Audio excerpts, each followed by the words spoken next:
Hello, dear learners. I am Professor M. Masum Raza, Department of Library Information Science, AMU Aligarh.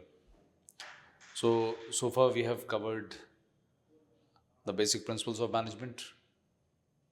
Then we have covered all the sections, what they are doing, how they are doing it, what are the activities, what are the records maintained in different sections. And we have also covered how the stock verification or the how stock taking is done and what are the advantages and disadvantages of this process. So today we'll be discussing a new area, that is budgeting. Budget and budgeting, this is something which you keep on hearing every time. And whether it's a question of your home budget, or it's a question of the country's budget, or it is a question of the state budget, or it's a question of your college budget or university budget. So this term is echoing in our ears for one reason or the other reason. But we all know that this is related with finance. It has to do something, this term has to do something with the finance. What is the need of this having the financial estimation basically? This budgeting, budget is basically, it is an estimate of income and expenditure. So when you try to make the estimate of your income and expenditure, the idea is to regulate your finances. Idea is basically to see that all your expenses are met within the income which you are going to have, either for your country or for your state or for your college or for your university. Similarly, we have a budget for our library also. So we'll be focusing ultimately on the library budget. What are the essential components of the library budget? And we will also try to focus how we estimate. What are the different methods of financial estimation? And we will also try to see what are the techniques which are very common nowadays, or maybe since ages, what are the techniques or what are the practices of preparing the budget for any organization. So I've divided my lecture under these categories. I'll just give you the brief introduction of what budget and budgeting is, and then we will straight away talk about the objectives. I'll tell you the advantages of it, disadvantages, and then straight away we'll come to the budgetary methods and techniques. So when I have to tell you how the budgeting started and what the history is, so if you try to just trace it back to the ancient civilization, such as Mesopotamia, Egypt, Rome, these societies employed rudimentary form of financial planning and management to allocate resources for public work, military campaigns, and other governmental activities. During the Middle Ages, the feudal lords and monarchs used a budgeting system to manage their estate and kingdom. Means since ages, this is a practice that you have to be very regulatory, you have to develop some regulatory mechanism of the finances. Otherwise, again, your country or your state or your library or your organization will be running in debt. And once you start running in debt, so you are on mercy of somebody. You are not on your own, you cannot take your own decisions, and again, you have to bow down in front of your any whosoever is financially supporting you. So it is better that if whatever the income is, any institution, any organization, any country, any state should first try to have an estimate of the income, and then only they should plan their activities. That is you can say the judicious planning of the finances can yield better result. So similarly, these things were done earlier also. Just I'm trying to give you the past few examples so that you can correlate that this was the existing practice. And now, simply what we are trying to do is we are trying to improvise, and we are trying to have more uh, scientific and more means more methodical kind of financial estimation, which is very close to exactness. So, otherwise, also, when you are making the estimate, even if it is 90% or 70% close to your estimate, so at least you can manage some of the activities, and you can stop some of the activities which you feel they are redundant, or they can be done away with. So, you have to be very wise when you are, especially planning your organizations, institutions, budget. So you have to be very careful in that case. So basically, the emergence of the modern nation states in the 16th and 17th centuries led to the development of more sophisticated budgeting practices. The government began to formalize the budgeting process, with monarchs and the parliaments playing a role in setting fiscal policy and allocating funds for various purposes. The Industrial Revolution brought about significant changes in the economic activity, and this has spurred the growth of government interventions in the economy. Budgeting became more important as governments sought to finance infrastructure projects, social welfare programs, and other initiatives to support economic development. The 20th century saw the widespread adoption of modern budgeting techniques in both the public and private sectors. Governments developed comprehensive budgeting systems to manage public finances, while businesses implemented budgeting processes to plan and control their operations. The aftermath of the World War II brought about new challenges for the budgeting, with governments facing the task of rebuilding economies devastated by war. This period also saw the rise of Keynesian economics, which emphasized the role of government spending in stimulating economic growth and managing aggregate demand. And in the recent decade, budget, budgeting has continued to evolve with advances in the technology, enabling more sophisticated financial planning and analysis. The concepts like zero based budgeting and the rolling budgets have been introduced to improve the efficiency and effectiveness in the budgeting management. So basically, I told you this is, if we have to go for the literal meaning of the budgeting, it is basically the financial estimate of your income and expenditure. And this is generally done at a very smaller level also, and it is equally good for, you can say, at a macro level also. So reason is because the budgeting basically serves as a roadmap for mapping the finances, making informed decision, and monitoring financial performance against established targets. So that's why the budgeting is very important. Reason is you can manage your expenses and even achieve your financial goals if you do proper planning. And if you are not doing the proper planning, you can be again, where your organization will be running in debts, and literally, when you have debt to such an extent that you are unable to pay, so maybe the consequence can be anything.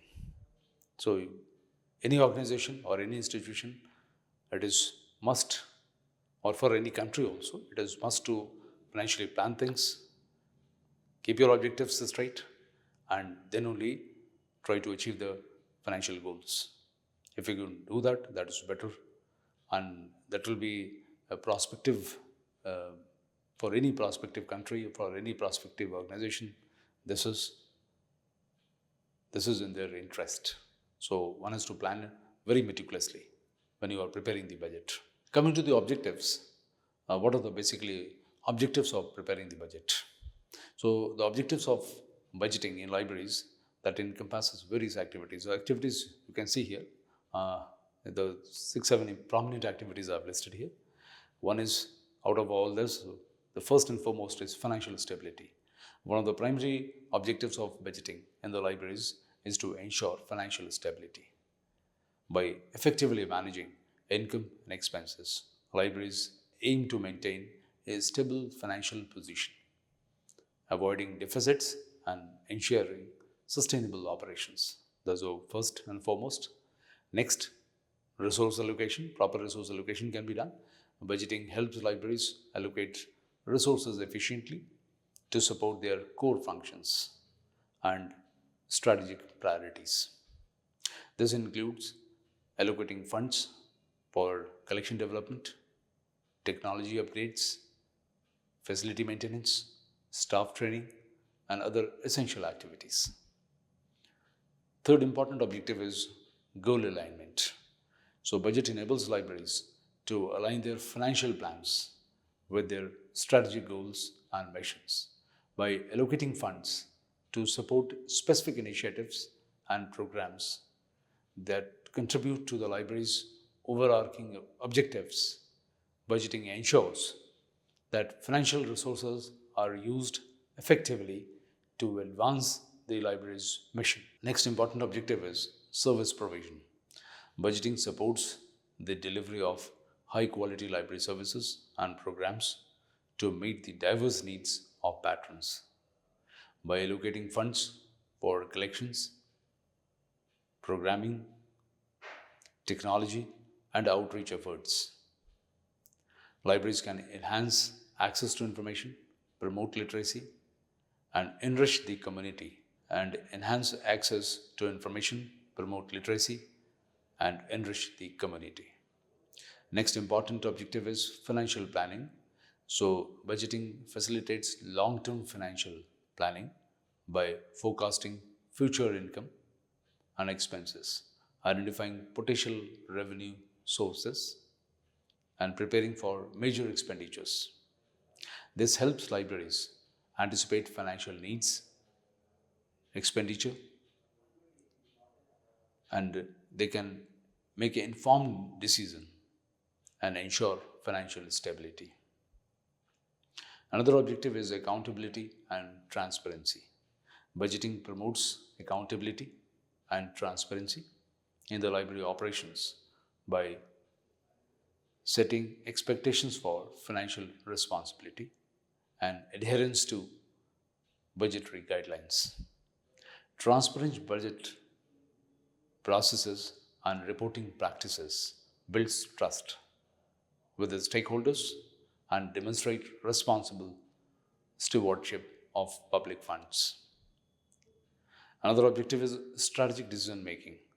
So, budgets provide valuable insight for strategic decision making, helping libraries prioritize their investment, allocate resource strategically, and seize the opportunity for growth and innovation.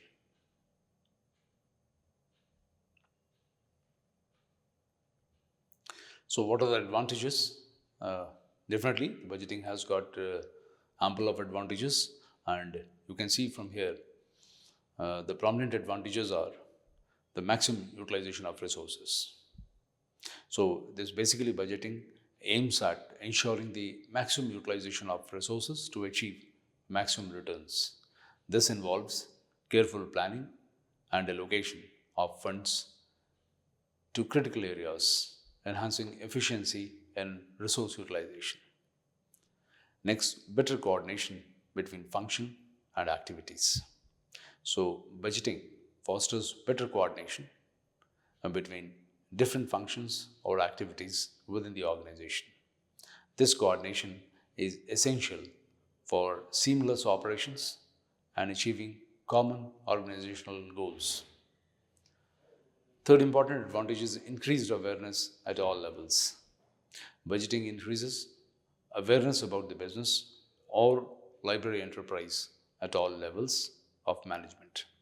This awareness is crucial in ensuring that everyone within the organization understands their role in fulfilling budget targets. Another advantage is self examination and self criticism. Budgeting is a process of self examination and self criticism, which is vital for the success of any organization. It encourages organizations to reflect on their performance, identifies areas for improvement, and implement corrective measures. Next advantage you can see active participation and support of top management. So, budgeting creates a path for active participation and support from the top management. When leaders are actively involved in the budgeting process, there is a higher likelihood of organizational goals being supported and achieved. Next advantage is stimulation of effective resource use.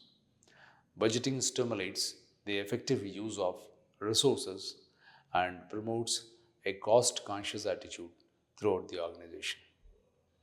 This focus on efficiency contributes to overall financial health and sustainability.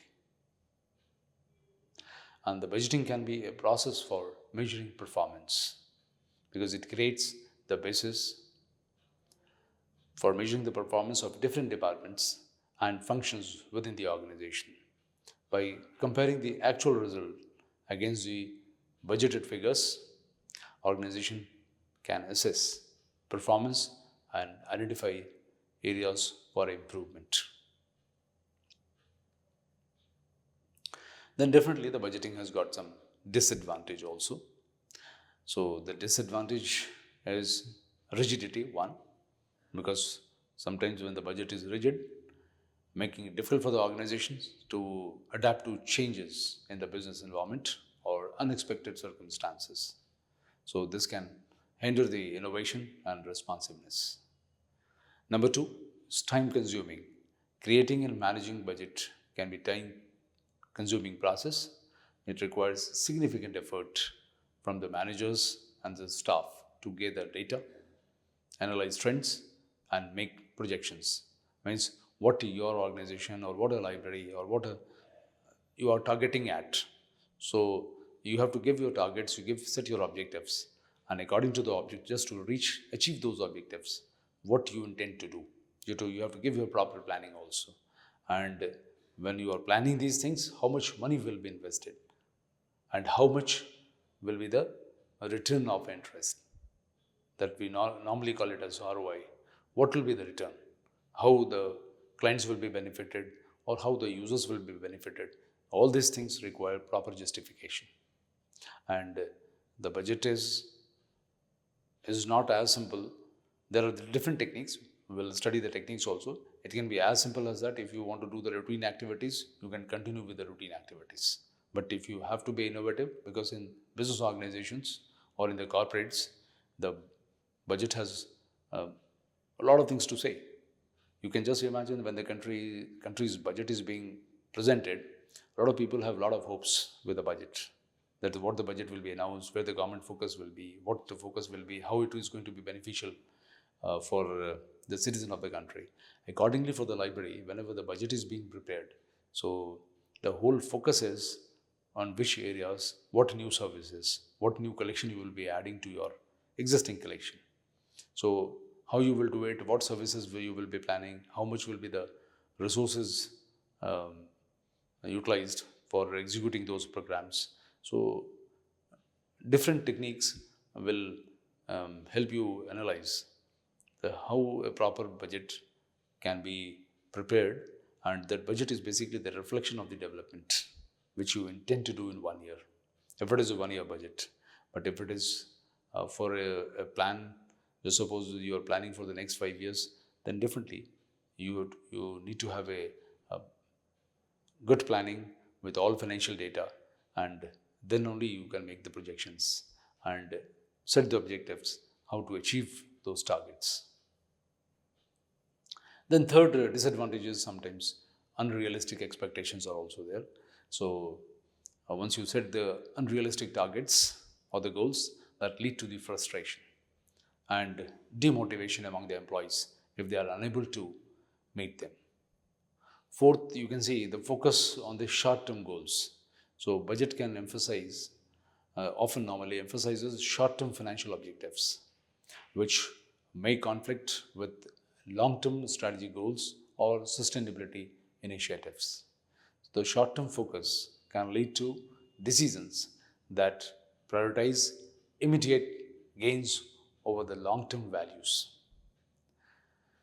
Next is inaccuracies. You can see the budgets are based on the forecast, because ultimately you are making estimation. This is just a forecast, and assumptions which may not always accurately predict the future conditions or the outcomes.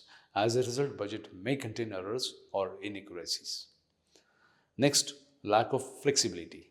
Once the budget is set, it can be challenging to make changes or reallocate resources, especially if it requires approval from multiple stakeholders. That is also a big hassle if you have to take approval from number of people. So ultimately, you are not in a position to utilize the money. So the lack of flexibility is also a big issue. It can also limit the organization's ability to respond to the changing environment or changing circumstances, or take advantage of new opportunities. Then one more disadvantage is costly to revise. So if the conditions change significantly after a budget is prepared, revising the budget can be costly and disruptive. This can involve relocating resources, renegotiating contracts, or revising plans, all of which can incur additional expenses and delays. So these are some of the disadvantages which every financial planner has to keep in mind. Then coming to the budgetary techniques. So here we will discuss what are the different techniques which were used for financial planning in different organizations. The first one, and the most primitive one, is line item budgeting. You can see here line item budgeting. Line item budgeting is one of the most traditional methods of budgeting commonly used in many organizations, including libraries. In this approach, expenditures are categorized into specific line items, typically based on broad expense categories such as personnel, supplies, equipment, utilities, and maintenance. And each line item is further divided into subcategories as necessary.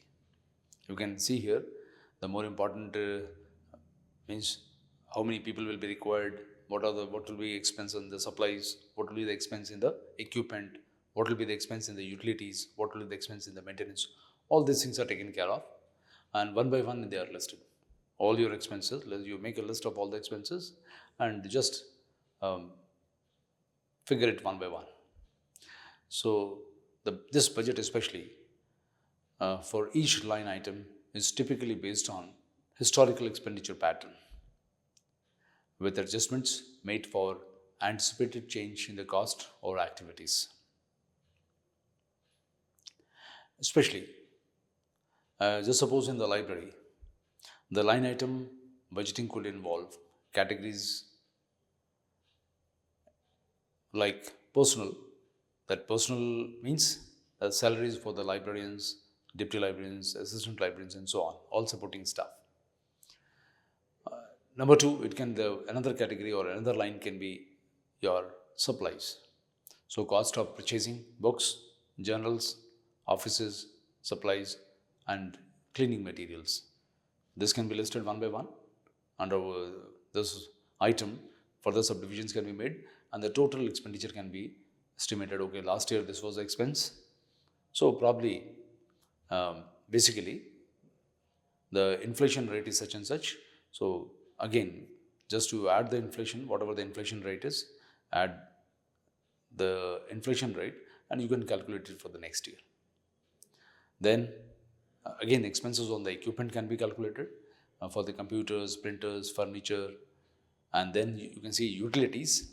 So expenses like electricity, water, internet, and other utilities um, can be checked. How much your library is spending on these utilities, and then you can check the maintenance, where the funds are allocated for the routine maintenance and repairs of the library facilities, and each line item would have a budget based on the historical expenditure pattern, and that will be adjusted for anticipated changes.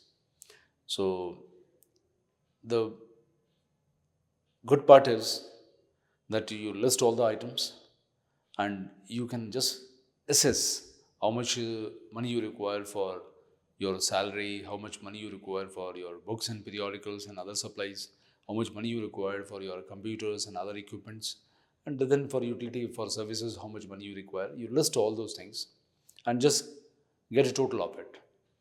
So just suppose your calculation comes out to be 10 lakhs. So you are listing one by one. So just for the current year, if just suppose this is the case, you prepare the budget under items. You list all the items. Under one item, you can have the subcategories also. Means first category and then subcategories. You can make a list of it. Just whatever the payments you are whatever they will be charging, what the computer will be charging or equipment cost will be, and what the salaries are and what the maintenance charge will be. Everything can be calculated and then give it to the higher authorities. The higher authorities, they will just go through all your items, and if they find anything which can be done away with, or that is redundant, they will just strike it off, and the rest of the budget will be approved. So again, the question is, since the budget has been approved and your library was running in a very set pattern, or the way that library was running with all the services, with all the utilities and with similar kind of utilities, that will continue without any change. And the next year when you have to prepare the budget, again the same thing will be there. You will pick up the last year budget, you will consult the last year budget, and you will just check it, how much the money was spent on the salaries, how much money was spent on the books, how much money was spent on the periodicals, how much money was spent on the your utilities, how much money was spent on the equipment, and you will simply, what you will add here is the inflation rate. Inflation rate is, just suppose you must have seen everything becomes dear or the costly in 1 year. So whatever the inflation rate is, you will get the data from the government agencies, what the inflation rate is. Accordingly, the employees, they are getting the DA hike, and for other items, you know what the cost will be, how much the difference will be. If the inflation is 5%, 10%, you increase 5 to 10% according to the inflation. You just increase in the individual items. Just suppose the cost for the salary was roughly 5 lakhs. So you just make the 10% additional amount probably for the next year. So it becomes 5.5 lakhs, 5.50 lakhs. Same for other things, anything which is going to cost you 1 lakh. With 10% inflation, it become 1 lakh 10,000. So you make, this is item wise you can do it. Or overall, simply, if your last year budget was 10 lakhs, you can simply increase it by 10%. Means this year you will be requiring simply 11 lakhs. So this is also called as incremental budgeting. This is also called as incremental budgeting. Here, you don't have to do anything. Simply pick up the last year budget, just see all the items, just increase by the inflation rate, just have a new total, and just send it for the approval to the higher authorities. So this is, the good thing is, without wasting much time, you can do it, you can get it done. And even the higher authorities, they don't have any problem, because they know that, okay, this amount was spent last year, and the library or any organization was running smoothly. Clients, they don't want any change. People, those who are working in the library, staff, they don't want any change. And even the higher authorities also, they don't want any innovation, no change. So this will continue as such. Second, what is the drawback of this system? The biggest drawback of this system is, this is very rigid budgeting system. Rigid budgeting system means Just suppose I have allocated 5 lakh for the salaries or 2 lakh for the books and periodicals. So you are fixed, means your budget has been fixed that you have to buy books and periodicals within 2 lakhs only. You cannot go beyond 2 lakhs. And if any amount is left, then in that case that has to be returned to the authorities. You will not be in a position to utilize the money which you have allocated for the books and periodicals uh, in any other item. Means, just suppose 40,000, maybe 30,000, 40,000, some amount is left under the item uh, books and periodicals, and that amount you want to use it for equipment, that will be difficult for you. You have to again take the approval. It will be, that approval has to be granted by the higher authorities. By the time you do all this, it will be quite late, and probably they will not grant this permission also. So whenever you prepare this kind of budget, or if your organization or the library is preparing this kind of budget, you have some advantages, but along with advantages, you have some disadvantages also. Advantages that it is not time consuming, very easily it can be framed. You have to simply list all the items, find the cost, and just get a total. So when you do like this, higher authorities also, they find it more convincing, very simple to understand, no complication is there, so easily acceptable. They can see that, okay, for executing some of the programs or you require some materials, they can simply query on the materials, that why you require these materials. And if you are planning something, then you have to give a proper justification every time that you are planning to initiate this service, and that's why you are adding something to this. But in line item, there is no question of flexibility, very rigid, very fixed on the items, line by line, all the items are listed, cost is verified from the market, and the total is calculated. Next year, again the same budget will be reviewed, and it is reviewed on the basis that whatever the inflation rate is, accordingly for every item, or maybe the total, you can increase by 5%, 10%. If the inflation is 5 to 10%, you can increase that amount and give your justification that why you are enhancing the budget of the library by 10%. Reason being very simple, that this is the inflation rate which the government agency has declared. So if it becomes acceptable for higher authorities also, and there is no objection. But the only drawback of this system is you will not be able to do anything new.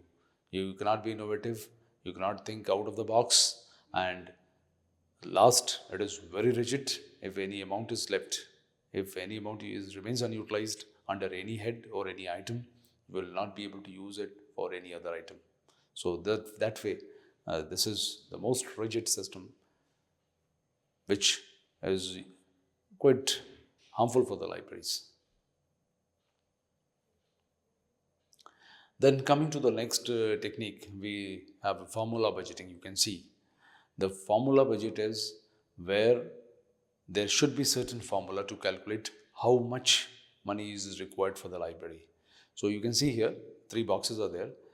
It can be the size of the collection, whether the collection size matters, or the number of the users. What should be the case? How we should give the money to the library? It should depend on the collection, it should depend on the user, or it should depend on the usage rate, how much the users are using your library. So there has to be one formula. So different authorities, they have tried to calculate, means this was also one of the practice, this used to be one of the practice, that try to have a formula, and accordingly the money will be calculated, and that money will be given to the library, and then they can spend it according to their requirements. So basically this formula budgeting involves using predetermined formula or a mathematical model to estimate the budget allocation. And these formulas are based on various factors. As I told you, the size of the organization, number of users, and it can be the level of service to be provided, and other relevant metrics can be there. So the library especially may allocate funds for the collection development based on the formula that takes into account the size of the collection, number of the users, and the expected usage rates. So this is how the formula budget operates. And when we talk about especially in the context of the library, the size, when I say the size of the collection, means number of books, journals, and other materials in the library. When I say number of users, it means total registered patrons and expected increase in the users. And when I say usage rates, I mean anticipated usage of library materials based on the past data or survey. So the formula would calculate the budget for collection development based on the factors. But as I told you, this was tried during Dr. S.R. Ranganathan also, and it was tried during the Kothari Commission also. Means I'm talking about 1957, when Dr. S.R. Ranganathan, he said that, okay, what can be done is 15 rupees. 15 rupees per student and 200 rupees per faculty member. That should be spent for the development of libraries. So for the academic libraries, he gave a formula that, okay, 15 rupees. That was on the per capita basis. This is how you can estimate things. This is basically, this comes under financial estimation. So you can have 15 rupees per student and you can have 200 rupees per teacher. And you just calculate it, whatever comes out, at least this much money should go to the library for collection development and for providing or sustaining the services which they are already running. Similarly, again in the Kothari Commission also, that when they gave the recommendation, they also suggested the same thing, that if we are talking about the per capita basis, so at least that was only change in the year. Change in the year means Ranganathan suggested in 1957, whereas Kothari Commission, the period was 1964 to 66. And during that period, he suggested that 25 rupees per student and 300 rupees for the faculty members. You just calculate it, just aggregate the total, calculate it, just multiply the number of students by 25 and multiply the number of faculty members by 300. And whatever the total comes out, at least that money should be given to the library for the all sorts of development. It can be your collection developments, for running the services, and for other utilities which a library is already running. So that was the idea when the formula budgeting was planned. There's one more budgeting technique. I'll just connect with the line item budgeting, because the line item budgeting was very rigid kind of budgeting. So idea was how to make it flexible. So one more method was suggested, that was called as lump sum budgeting. So lump sum budgeting, basically, the idea was that, okay, don't ask the library people to submit the budget under different categories. Ask them to simply ask for a lump sum amount. Just suppose a lump sum amount can be 15 lakhs. And straight away the higher authorities will sanction or they will approve 15 lakhs for the library.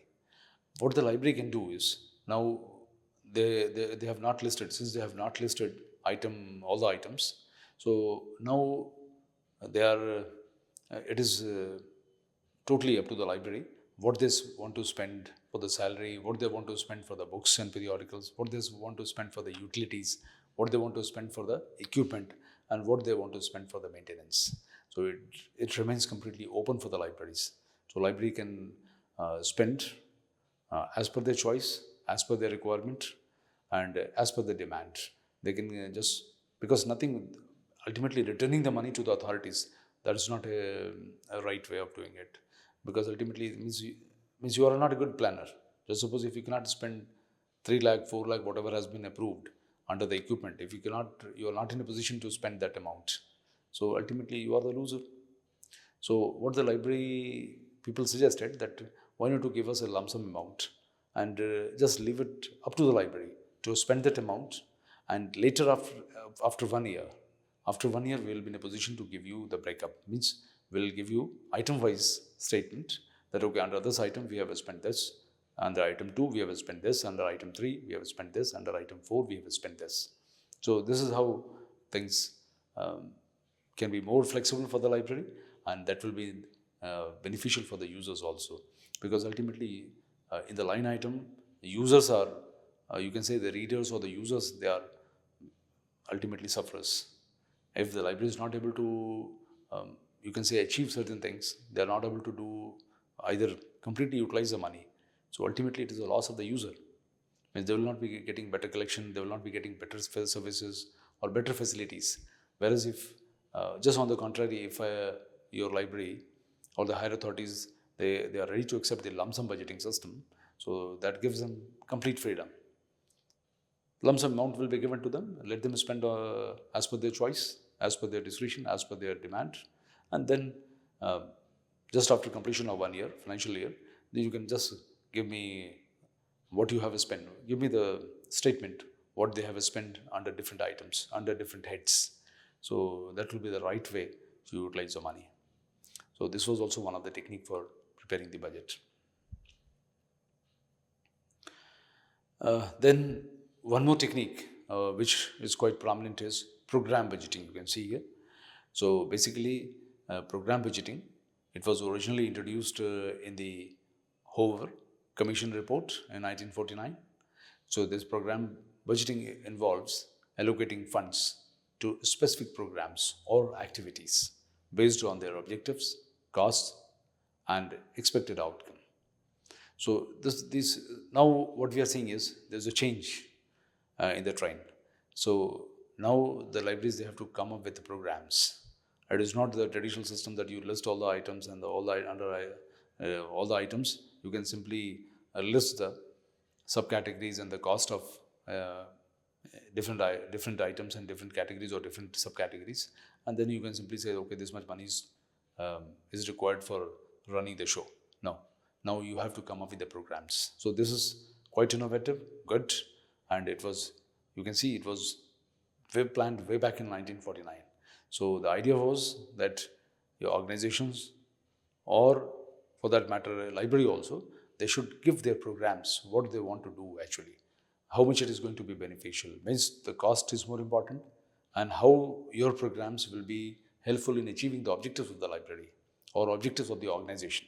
Because ultimately, if the organization is giving some money to the library, so the library's job is to fulfill the objectives of the organization. So they have to devise all the programs which should be in a position to accomplish the organization's objective. So with this motive, the organization can simply ask the library to come up with the programs. Uh, what basically program you have for the users, and what will be their cost, and what will be their expected outcome. So that becomes more important, and here you can see the role of management here. So each program or the activity is treated as the separate budgetary unit. If you just suppose you have 5 programs or 10 programs you have listed for the current year, uh, that means you have to, all those programs are independent programs. Means you have to give the resources, how many people will be required, what will be the objective, how much the cost will be, what will be the outcome, everything you have to give it separately. Again, it depends on the authorities. If just suppose a library is proposing 5 programs or 6 programs, out of 6 programs, if they find that 5 programs are quite beneficial, they can approve the 5 programs, because all are independent programs, all are independent units. They can approve 5. And if for the 6th, if they are not satisfied, they can ask for the justification. And if the librarian is able to give a proper justification, they can approve all 6. But again, means if proper justification is there for all the 6 programs, quite probable that all the 6 programs can be approved in one go. So, for example, just suppose a library may have the program for collection development, reader services, information literacy instructions, and community outreach. I'm listing a few programs. Each program would have its own budget, reflecting the cost associated with the delivering that service and the expected benefit. For every program, you have to give me what will be the cost and what will be the outcome or what will be the benefit, who will be benefited and how they will be benefited. So this program also, basically this budgeting technique also helps align budget decisions with organizational priorities and facilitates performance evaluation. However, it requires careful planning and monitoring to ensure that resources are allocated effectively and efficiently. So that's the idea here. Just one example I'll give you. Just suppose I'm talking about the collection development program. So you have to give a complete expense, what all you will be requiring for executing this program. So just suppose you have to acquire some books, journals, digital resources. You have to give me a list of all those things. How much you will be spending, how much it is going to be beneficial for the users. Similarly for the reader service program, similarly for the information literacy program, and for XYZ, all the programs, you give me how much expense will be required, what resources will be required, how much money you require for these things, and then what will be the final outcome, who will be using it, and how much they are going to be beneficial, and ultimately how these programs will align with the organization's objective, how they will be helpful in achieving the organization's objective. That is more important for the administrator. So we have finished 3 4 techniques, and we'll take up the rest of the technique in the next lecture. Thank you very much.